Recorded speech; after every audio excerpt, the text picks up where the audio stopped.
गरीबी में मुसलमान एक नंबर पर, बेरोजगारी में मुसलमान एक नंबर पर, सरकारी नौकरी में 0 पर आउट मुसलमान। ये औलाद बचाएंगे कि इस्लाम बचाएंगे? अल्लाह। ये खानदान बचाएंगे या कुरान बचाएंगे? ये अपनी औलाद बचाएंगे या मुस्तफा का इश्क बचाएंगे? चारों तरफ कुफ्र था तो तन्हा इस्लाम था। वाह। जब चारों तरफ बुत परस्त थे तो तन्हा इस्लाम था। ऐलाने नबूवत से पहले हलीमा के झूले में उंगलियों के इशारे पर चांद घूमते रहे। अब उठाए हो तो सारा मजमा लब्बैक या रसूल अल्लाह। ओए दम लगा के बोल, लब्बैक या रसूल अल्लाह, लब्बैक या रसूल अल्लाह। पहले की जंगें लड़ने के लिए लोग मैदान में जाया करते थे। आज की जंगों का तरीका बदल चुका है। मैदान में बाद में जाना, ड्रोन पहले भेज दो। इस वक्त बलियावी तकरीर के लिए खड़ा नहीं हुआ है। एक टीस है, एक दर्द है, एक जख्म है। अल्लाह अल्लाह। वह जख्म बलियावी की औलाद का नहीं है, वो दर्द बलियावी के खानदान का नहीं है।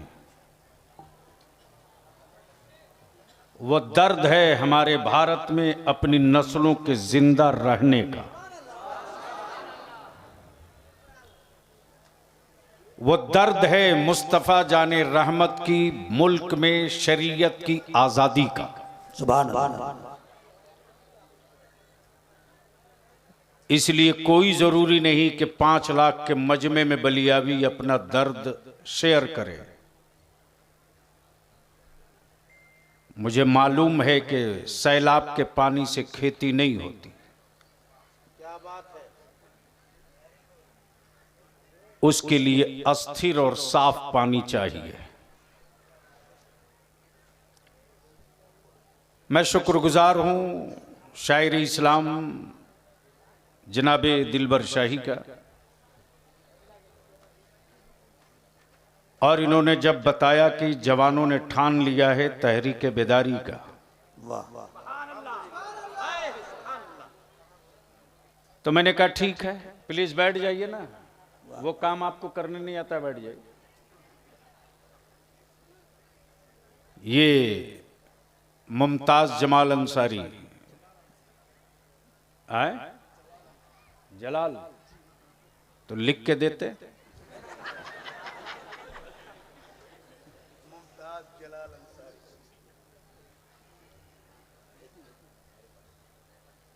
सही नहीं लिया।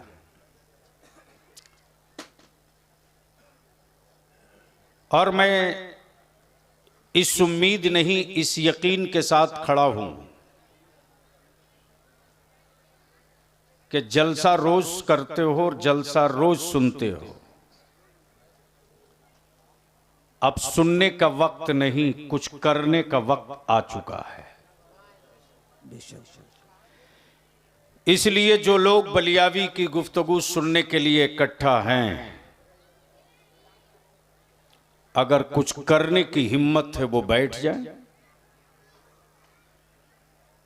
और जो सिर्फ सुनने वाले हैं उनसे गुजारिश है कि आप जा सकते हैं।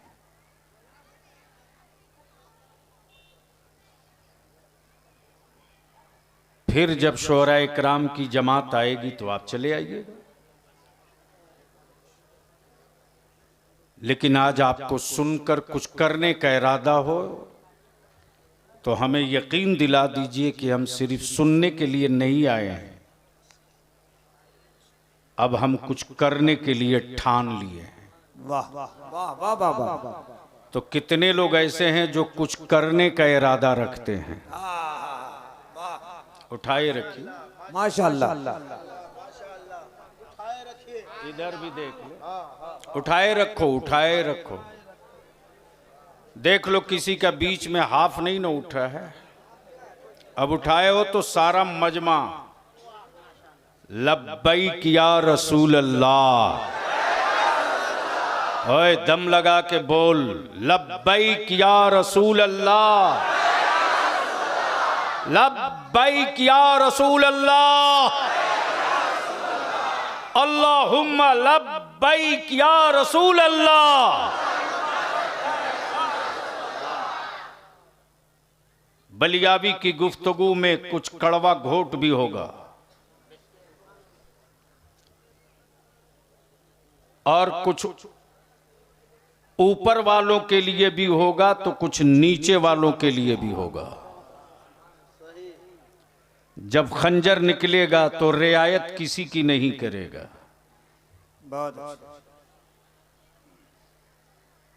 इसलिए अब जी लगाकर बावाज़े बुलंद दुरूद शरीफ पढ़ लें। अल्लाह रब्बु मुहम्मदिन सल्लल्लाहु अलैहि वसल्लम नहनु इबादु मुहम्मदिन सल्लल्लाहु अलैहि वसल्लम। ये रज़ाकार जितने डंडा लेके घूम रहे ग्रीन कुर्ता वाले, हंसो मत, यही वो खूबी है जिसको देखकर कुफ्र भी काफिर भी घबराए हुआ है। क्या कहने। जो बच्चे अपने घर का की सब्जी नहीं लाते वो भी मेरे नबी की बज़्म नूर के लिए बोरा बिछा लेते हैं। वाह। मैं गुजारिश करूंगा कि अगर सूखा हुआ फर्श है तो मेरी माँ बहन बेटियों की तरफ खामोशी से ले जाकर बिछा दो। और ये भी हकीकत है कि जब जब ईमान वाला अड़ गया है तब तब कुफ्र ने अपनी चटाई लपेट लिया है। तवज्जो चाहूं अहले इल्म की तवज्जो चाहूं।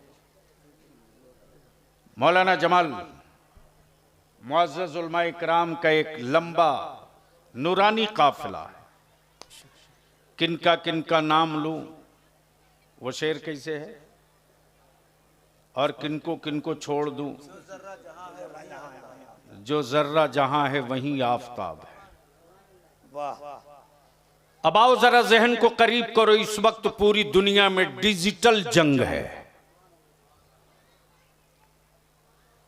पहले की लड़ाई लाठी डंडा तलवार तक आई, फिर इंसान का दिमाग डेवलप किया तो तोप पर आ गए, फिर आगे डेवलप किया तो वो आ गया बम, एटम बम तक। पहले की जंगें लड़ने के लिए लोग मैदान में जाया करते थे। आज की जंगों का तरीका बदल चुका है। मैदान में बाद में जाना, ड्रोन पहले भेज दो। तवज्जो चाहूं प्लीज, रहम करो, वरना 2 मिनट नहीं लगा उठ के चल दूंगा। बलियाबी जलसगाह में जाके स्टेज से चढ़ के उतर के गाड़ी बैठ जाता, इसलिए कि मुझे मालूम है कि मैं जिंदा क्यों रखा गया हूं, वरना कब का मेरा हिसाब हो गया होता।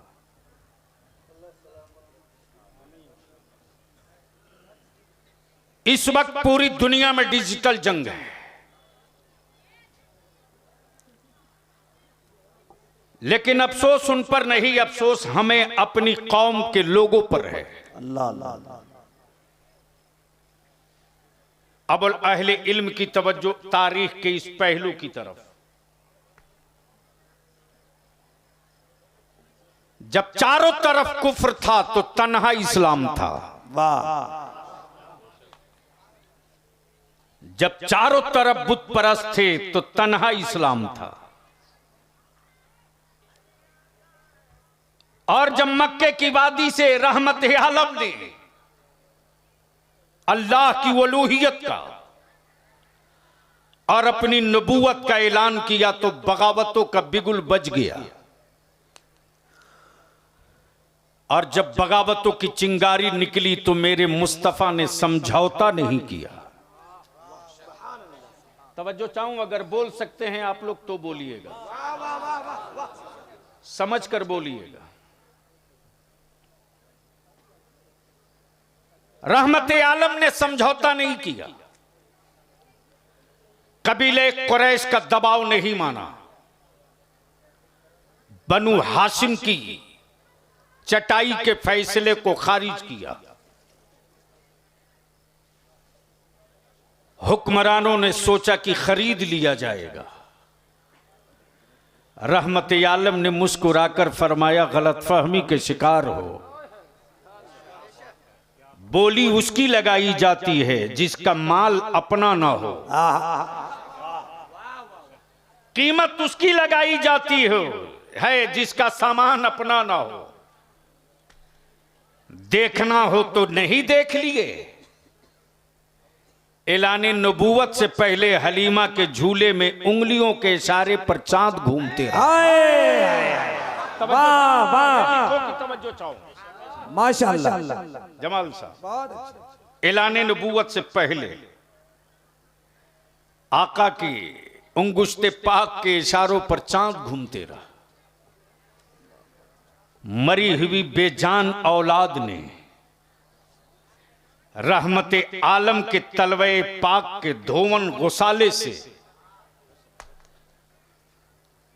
धड़कने वापस पा गई। जिस कुएं का पानी कभी पीने के लायक नहीं था, आकाए रहमत के थूके पाक लवाबे पाक की बरकतों से पानी, उस कुएं का पानी मीठा ही निकलता है। सुभान अल्लाह। अब जहन को हाजिर कर लेना। कुफ्र ने पूरी तवानाई और ताकत लगा दी। ऐलान कर दिया है मोहम्मद सल्लल्लाहु अलैहि वसल्लम ने इस्लाम का, लेकिन मक्के से इस्लाम को बाहर नहीं निकलने देंगे। दुनिया देखते रह गई, मक्के से इस्लाम बाहर निकल गया। कुफ्र ने फिर घेराबंदी की ही, मक्के से तो निकल गया, मदीने में दाखिल नहीं होने देंगे। कुफ्र घेराबंदी करते रह गया, मक्के से इस्लाम मदीना पहुंच गया। तवज्जो। जमाना रोकने के लिए तरह तरह के हथकंडे इस्तेमाल करते रहा। रहमत आलम बगैर किसी हिचक के मुस्कुराते रहे, इस्लाम बढ़ते रहा। हुक्मरानों ने सोच लिया था कि चलो मौका गनीमत है, जो मोहम्मद रसूलुल्लाह के साथ चल रहे हैं वो सरमायादार नहीं गरीब हैं,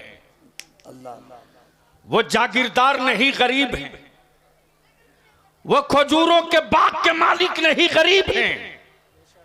लेकिन तारीख का पन्ना पलट कर पढ़ लो तो तारीख यही कहती है, तारीख का पन्ना पलट कर पढ़ लो तो तारीख यही चीख चीख कर कहती है। बहुत अच्छा। मक्के की वादी में जो सबसे अमीर खातून थी वो सैयदा खदीजतुल कुबरा थी। हाय हाय हाय, नारे तकबीर, नारे रिसालत।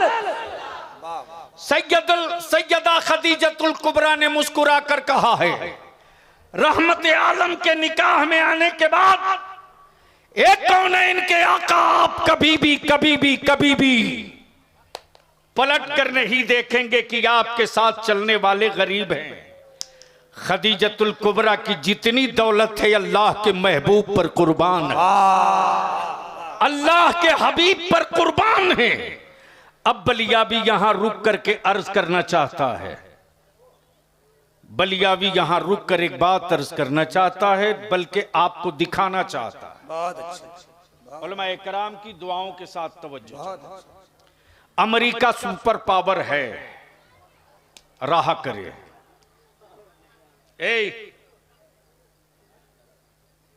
तुम्हें मालूम है तेरे सामने कौन खड़ा है?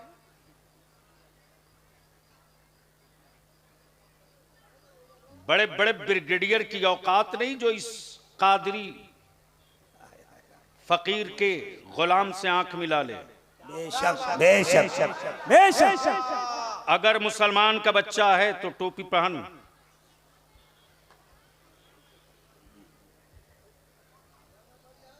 गैरों से निपटना बलियाबी को चुटकियों में आता है, बर्बाद तो तुझ जैसे लड़कों ने किया है।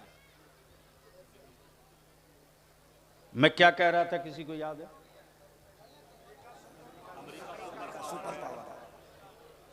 तो ऊपर वाले से बेहतर तो नीचे ही वाले हैं कि कम से कम नीचे वाले सेंसिटिव हैं कि मैं कह क्या रहा हूं, और ऊपर पूरा निगेटिव है, पता नहीं सिर्फ शरीर यहां है या और भी कुछ यहां है। सुन लो आज दर्द। अमेरिका सुपर पावर है, राह करे। इस्राइल असलहे और हथियार का गुंडा है, राह करे। लेकिन इस्राइल के गुंडों की औकात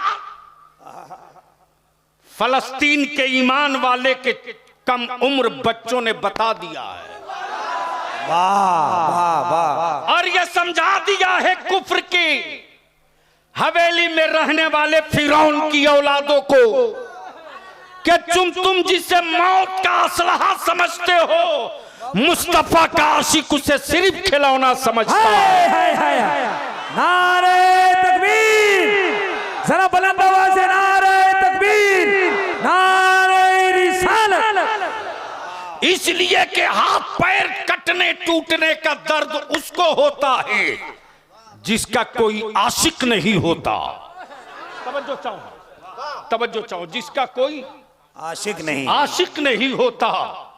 और जिस कौम का महबूब रसूलुल्लाह हो, वो कौम अपनी जान, अपने माल, अपनी औलाद, हर चीज के नजर पेश करके वो यही कौम कहती है, आशिक की जबान यही होती है, जान दी हुई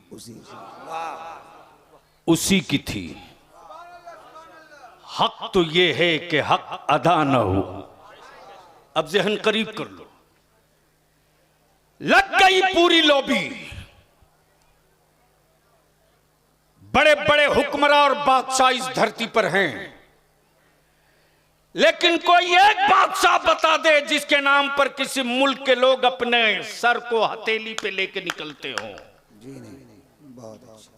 लेकिन ये इश्क है मदीने के ताजदार का। वाह वाह। ये मोहब्बत है मदनी सरकार का कि मेरे आका की इज्जत और नामूस पे कोई अमेरिका में हाथ डाले तो भारत की गलियां ईमान वालों की चीख चीख कर बोलने लगती है। हम सब बर्दाश्त कर लेंगे, अपने मुस्तफा की तौहीन बर्दाश्त नहीं करेंगे। मेरे अजीज, इस वक्त हम दो पार्ट में पीछे जा रहे हैं। एक सेकुलरिज्म के नाम पर गुलाम बना रहा है